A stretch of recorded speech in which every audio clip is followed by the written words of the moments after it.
নমস্কার বন্ধুরা, নবদিগন্ত চ্যানেলের পক্ষ থেকে আপনাদের সকলকে জানাই স্বাগতম। তো বন্ধুরা, এই মুহূর্তে আমি আপনাদের ভীষণ গুরুত্বপূর্ণ একটি আপডেট শেয়ার করতে চলেছি। তো এখন আমি আপনাদেরকে যে আপডেটটি শেয়ার করতে চলেছি সেটি হচ্ছে 2022 প্রাইমারি টেট পাসদের জন্য একটি গুরুত্বপূর্ণ আপডেট। 2022 টেট পাসদের মধ্যে থেকে বাদ পড়তে চলেছে বহু টেট পাস ক্যান্ডিডেট। কোন কোন ক্যান্ডিডেটরা বাদ পড়তে চলেছে এই নিয়ে কিন্তু একটা গুরুত্বপূর্ণ আপডেট আপনাদের সাথে শেয়ার করতে চলেছি। তো আপনারা সম্পূর্ণ ভিডিওটি স্কিপ না করে প্রথম থেকে শেষ পর্যন্ত দেখতে থাকুন। এই ভিডিওর মাধ্যমে আপনারা অনেক ইনফরমেশন পেয়ে যাবেন। তবে তার আগে বলে রাখি, যারা প্রথমবার আমার চ্যানেলে এসেছেন আপনারা অবশ্যই আমার চ্যানেলটিকে সাবস্ক্রাইব করে অল নোটিফিকেশন অন করে রাখবেন, কারণ এই ধরনের আপডেট আপনারা কিন্তু একমাত্র নবদিগন্ত চ্যানেল থেকেই পেয়ে যাবেন। তো চলুন বন্ধুরা, আমরা এবার আজকের এই আপডেটটি নবদিগন্ত চ্যানেলের পক্ষ থেকে বিস্তারিত জেনে নিই। তো বন্ধুরা, যারা 2022 টেট পাস করে রয়েছেন তারা অধীর আগ্রহে অপেক্ষা করছেন যে কবে তাদের জন্য নতুন রিক্রুটমেন্ট নোটিফিকেশান আসবে, কবে ইন্টারভিউর জন্য অ্যাপ্লিকেশান শুরু হবে এবং কত ভ্যাকান্সি নিয়ে এই নতুন রিক্রুটমেন্ট নোটিফিকেশান বেরোবে, এই নিয়ে কিন্তু একটা বড় প্রশ্ন চিহ্ন দাঁড়িয়েছে পরীক্ষার্থীদের মধ্যে থেকে। আর এরই মধ্যেই একটি গুরুত্বপূর্ণ আপডেট যে যতজন 2022 টেট পাস ক্যান্ডিডেট রয়েছেন সকলেই কিন্তু ইন্টারভিউতে অ্যাপ্লিকেশন করতে পারছেন না। আপনাদের মধ্যে থেকে অনেকেই কিন্তু এই ইন্টারভিউ প্রক্রিয়ার বাইরে ছিটকে যেতে চলেছেন। কেন ছিটকে যাবেন, কারা কারা ছিটকে যাচ্ছেন, ইন্টারভিউ প্রক্রিয়াতে সুযোগ পাচ্ছেন না, এটাই হচ্ছে বিষয়বস্তু।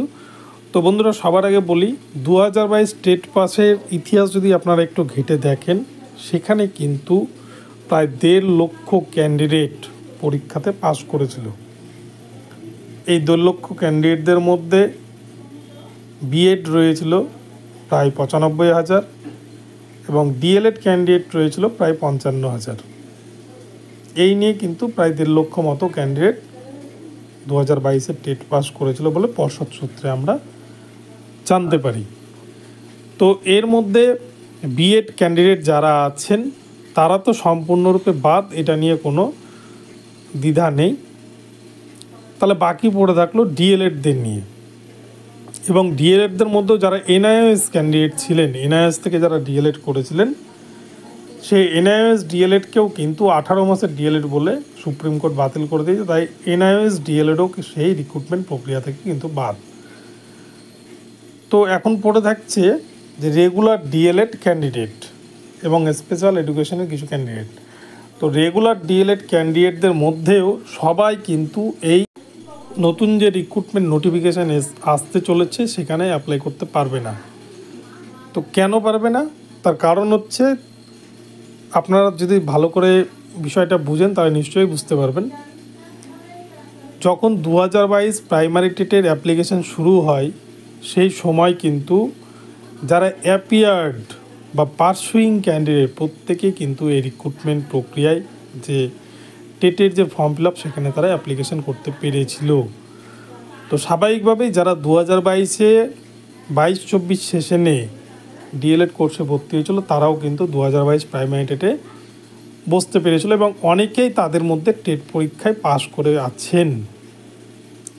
তো এই 22-24 টেটে যারা 22-24 সেশনে যারা ডিএলএড করছে তারা কিন্তু এই 24-এ যে নতুন রিক্রুটমেন্ট নোটিফিকেশান আসতে চলেছে ভোটের পরে সেখানে অংশগ্রহণ করতে পারবেন না।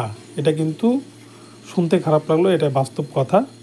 তবে হ্যাঁ, 21-23 সেশনের বহু ক্যান্ডিডেট 21-23 সেশনে যারা এই টেট পরীক্ষায় পাস করে আছেন এবং যারা পূর্ববর্তী অর্থাৎ 2014 প্রাইমারি টেট পাস করে আছেন তারা প্রত্যেকেই কিন্তু নতুন যে রিক্রুটমেন্ট নোটিফিকেশান আসতে চলেছে সেখানে তারা সুযোগ পেতে চলেছে বিচারপতি রাজাশেখর মান্থার নির্দেশ অনুযায়ী। তাই স্বাভাবিকভাবেই আপনারা নিশ্চয়ই বুঝতে পারলেন যে 22-24 সেশনে যারা ডিএলএড করছে, যেহেতু তাদের ফার্স্ট ইয়ারের পরীক্ষা হয়েছে কিন্তু সেকেন্ড ইয়ারের পরীক্ষা এখনও পর্যন্ত হয়নি এবং সেকেন্ড ইয়ারের রেজাল্ট তারা পায়নি, তাই সেকেন্ড ইয়ার কমপ্লিট না হলে কিন্তু তারা পরীক্ষাতে কোনোভাবে বসতে পারবে না। যদি এই রিক্রুটমেন্ট নোটিফিকেশান প্রায় ডিসেম্বর বা জানুয়ারির দিকে চলে যায় এই বছরের শেষের দিকে, তাহলে কিন্তু 22-24 সেশনের ডিএলএড ক্যান্ডিডেটরা এই পরীক্ষায় অংশগ্রহণ করতে পারবে। নচেত তারা কিন্তু এই নতুন রিক্রুটমেন্ট নোটিফিকেশন যদি ভোটের পরে জুন মাসের দিকে চলে আসে সেখানে কিন্তু অ্যাপ্লিকেশন করতে পারছে না। তো এই হচ্ছে একটি বিষয়, এবং অপরদিকে 21-23রা বসতে পারছে। আর স্পেশাল এডুকেশনে যারা রয়েছেন তাদেরকেও কিন্তু এই রিক্রুটমেন্ট প্রক্রিয়া থেকে বাদ দেওয়া হচ্ছে। শুধুমাত্র রেগুলার ডিএলএড ছাড়া আর কিন্তু কাউকে এখানে সুযোগ দেওয়া হচ্ছে না। তাই যারা রেগুলার ডিএলএড ক্যান্ডিডেট এবং যাদের 2 ইয়ার্সের ডিএলএড কমপ্লিট হয়ে গিয়েছে, যারা অলরেডি সার্টিফিকেট হাতে পেয়ে গিয়েছেন সেকেন্ড ইয়ারে, তারাই কিন্তু এই রিক্রুটমেন্ট প্রক্রিয়ায় অংশগ্রহণ করতে পারবেন। সেটা ডিজিটাইজড কপি হলেও কিন্তু তারা রিক্রুটমেন্ট প্রক্রিয়ায় অংশগ্রহণ করতে পারবেন। তো আশা করি আমি বোঝাতে পারলাম যে 2022 প্রাইমারি টেট পাস কারা কারা এই নতুন রিক্রুটমেন্ট নোটিফিকেশান 2024 রিক্রুটমেন্ট নোটিফিকেশানে সুযোগ পেতে চলেছেন। তো বন্ধুরা, এখন এই পর্যন্ত রইলো আপনাদের জন্য আপডেটটি। আপনাদের আপডেটটি কেমন লাগলো অবশ্যই কমেন্ট বক্সে জানাবেন। আর ভিডিওটি ভালো লাগলে চ্যানেলটিকে সাবস্ক্রাইব করে দেবেন। আর প্রতি মুহূর্তে এই ধরনের নতুন নতুন আপডেট পেতে অবশ্যই আমার চ্যানেলটিকে ফলো করতে থাকুন। ধন্যবাদ। পরবর্তীতে আবারও নতুন আপডেট নিয়ে আসবো আপনাদের জন্য। সকলেই ভালো থাকবেন।